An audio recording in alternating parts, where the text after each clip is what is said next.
एक बहुत अच्छी कथा है, ध्यान से सुनना।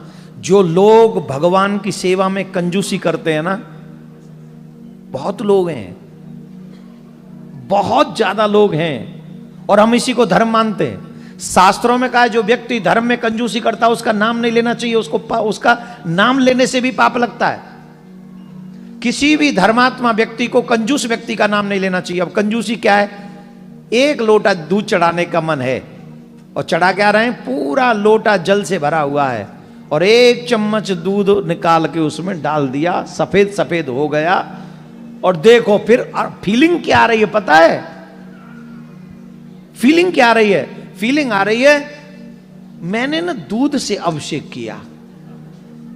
अच्छा एक बात बताओ, बाबा इतना भी नहीं जानते कि इसमें दूध ज्यादा था कि पानी? ये बाबा ने आंख बंद कर रखी है? ये कंजूसी है कि नहीं? अरे एक लोटा दूध नहीं चढ़ा सकते तुम सोमवार के दिन उस बाबा से जिससे तुम ब्लेसिंग्स मांगते हो, जिस बाबा से तुम धन मांगते हो, जॉब मांगते हो, परिवार मांगते हो, उस बाबा पे एक लोटा दूध नहीं है तुम्हारे पास चढ़ाने के लिए? उसी बाबा पे। ये है कंजूसी। सुनो, बहुत अच्छी कथा है, इससे आपको सीखोगे कुछ। इसलिए मेरा मन था कि मैं, दूध वाला था, एक दूध बेचने वाला, उसके घर में कुछ गाय थी, कुछ भैंस थी, तो वो दूध बहुत होता था उसके घर में, तो वो अपने पूरे गांव में दूध बांटता था, दूध का काम करता था, उससे पैसा इकट्ठा करता था। लेकिन उसका एक नियम था। पूछो क्या? उसका एक नियम था, जितना भी दूध बच जाता था वो मंदिर में, जो गांव में मंदिर था, शिवलिंग पे ही चढ़ा के अभिषेक करता था। कितना भी बच जाए वो सब चढ़ा देता था, फिर उसको घर में नहीं लाता था। और उसने नियम बना रखा था, जितना दूध बच जाएगा लोग ले लेंगे, वो ठीक है, और जो बच जाएगा वो सब बाबा पे चढ़ा देगा। तो बड़े लोग खुश हो रहे थे बाबा। और एक आध व्यक्ति ने कहा, तू इतना इतना दूध शिव जी पे चढ़ाता है, बेकार हो जाएगा, पागल आदमी है, क्यों चढ़ाता है? अरे बोले नहीं, मेरी भावना है। फिर एक दिन पंडित जी ने भी पकड़ लिया, तू इधर आ, तू इतना इतना दूध शिव जी पे चढ़ाता है, क्यों करता है? तो उसका नाम था शिवम। शिवम ने कहा, पंडित जी आप तो जानते, देखना सुनना, जो भक्त हैं वो इस फीलिंग को समझना, जो भक्त हैं वो ही समझ पाएंगे इस फीलिंग को, अधर्मी नहीं समझ पाएंगे। उस शिवम ने कहा, पंडित जी आप तो जानते हैं कि अधिकांश लोग जल ही चढ़ाते हैं शिव जी पे, थोड़ा सा रंग वाइट करने के लिए दूध चढ़ाते हैं, दूध मिला दे थोड़ा सा, बाकी के तो जल ही जल चढ़ाते हैं। अगर मेरे शिव जी जल ही जल पिएंगे तो मेरे शिव जी कमजोर हो जाएंगे। जिन्होंने आज भी जल चढ़ाया उन पर ताली नहीं बजी, बज भी नहीं सकती, क्योंकि उन्होंने तो कमजोर किया बाबा को। हैं? बोलो तो जोर से बजाओ फिर।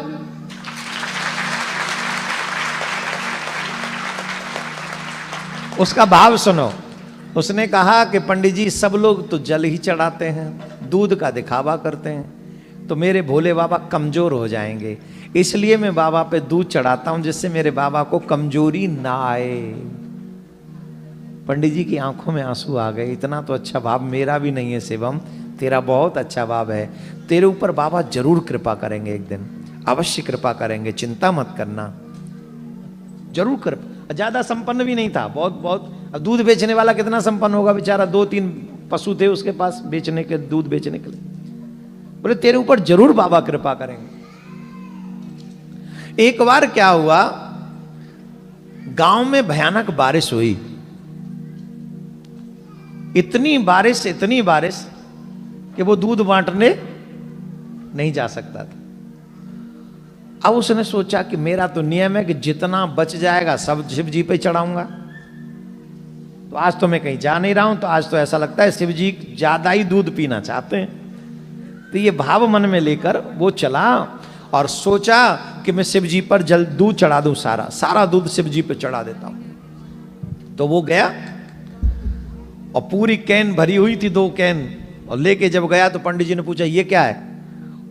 बोले दूध है, आज बारिश हो रही ना, तो आज मैं कहीं गया नहीं, तो आज सारा दूध मैं शिव जी पे चढ़ाऊंगा। पंडित जी बोले इतना दूध शिव जी पे चढ़ाएगा, बात समझ में आती है, लेकिन ये सारा दूध बह जाएगा, तो इसका सदुपयोग कर ले। बोले क्या सदुपयोग करना है?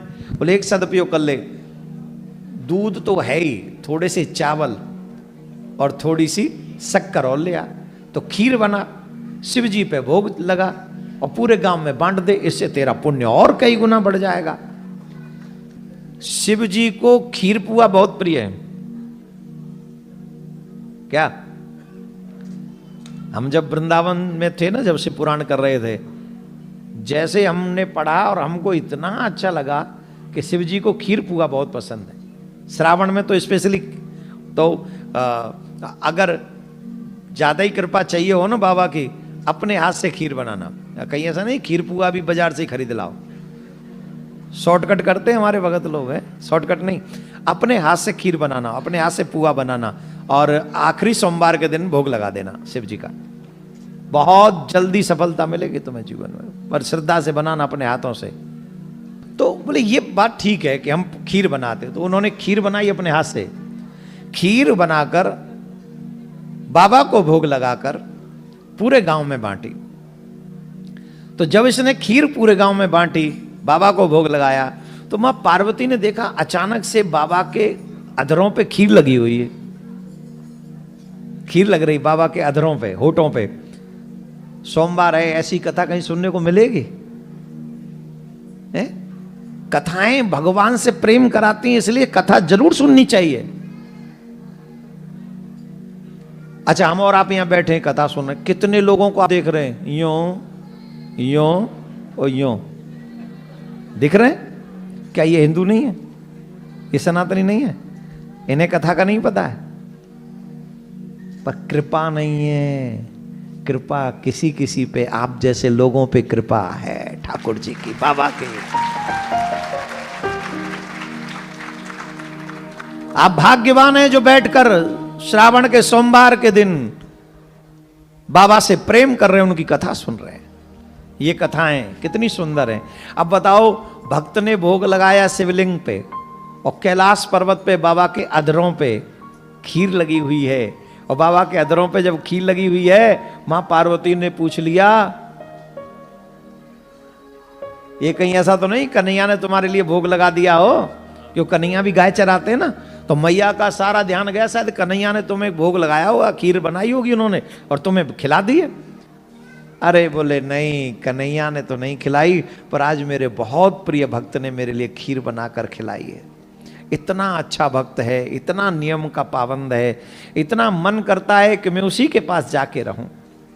माँ बोली ऐसा कौन सा भक्त है, हमें भी दर्शन करा लाओ।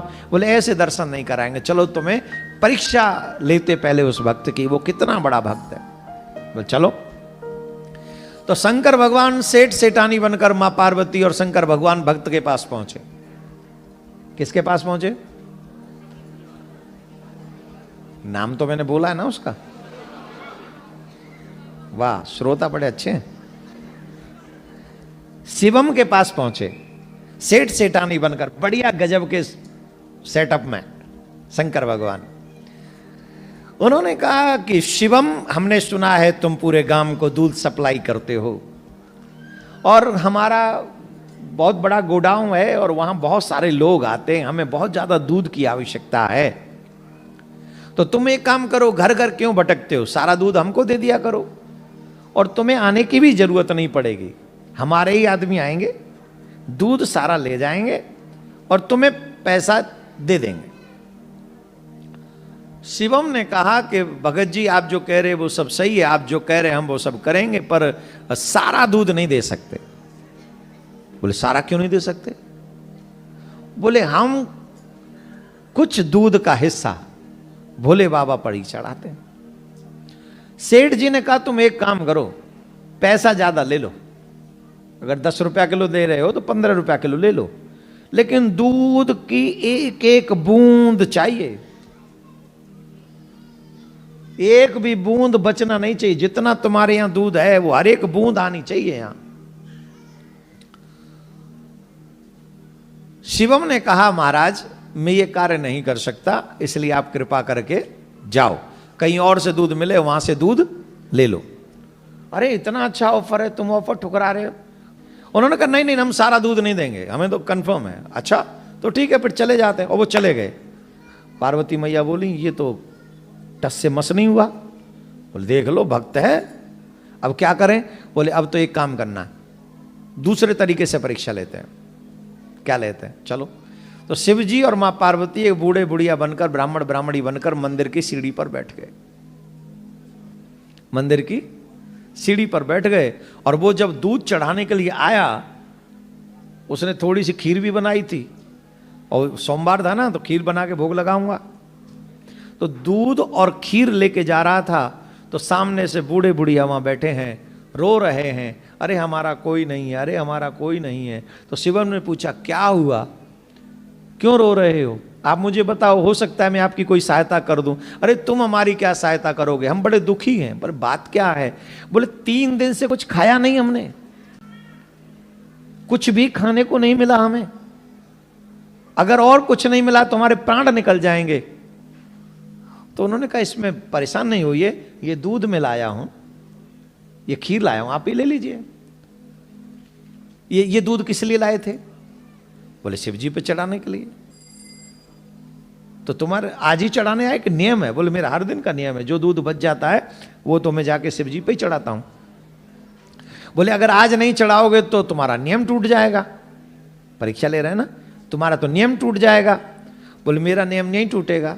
बोले क्यों नहीं टूटेगा? जब आज दूध नहीं चढ़ाओगे तो नियम टूट जाएगा। बोले नहीं, जैसे मैं शिव का पुत्र हूं वैसे तुम भी शिव के पुत्र हो। अब मैं शिवलिंग पर न चढ़ाकर अगर शिव के पुत्र के प्राण बचा लेता हूं तो इसमें तो शिव जी और ज्यादा प्रसन्न होंगे मेरे ऊपर।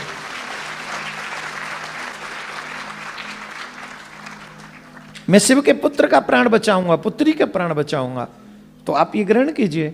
शंकर भगवान बड़े प्रसन्न हुए, बड़े प्रसन्न हुए, इतने प्रसन्न हुए कि उसी समय वहां पर प्रकट हुए और कहा कि हे शिवम, हम तो तुम्हारी परीक्षा लेने आए थे, बताओ तुम क्या वरदान चाहते हो, तुम जो वरदान चाहोगे हम तुमको दे देंगे। तब शिवम हाथ जोड़कर कहता है मुझे आपके दर्शन हो गए, इससे बड़ा वरदान और क्या प्राप्त हो सकता है?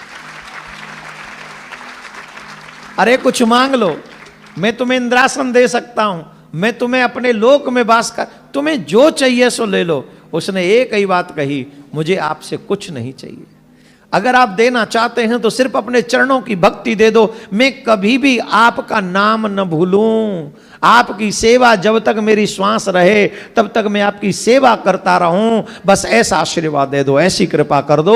और महाराज शंकर भगवान भी कहने लगे मैं तो तूने अपना ऋणी बना लिया।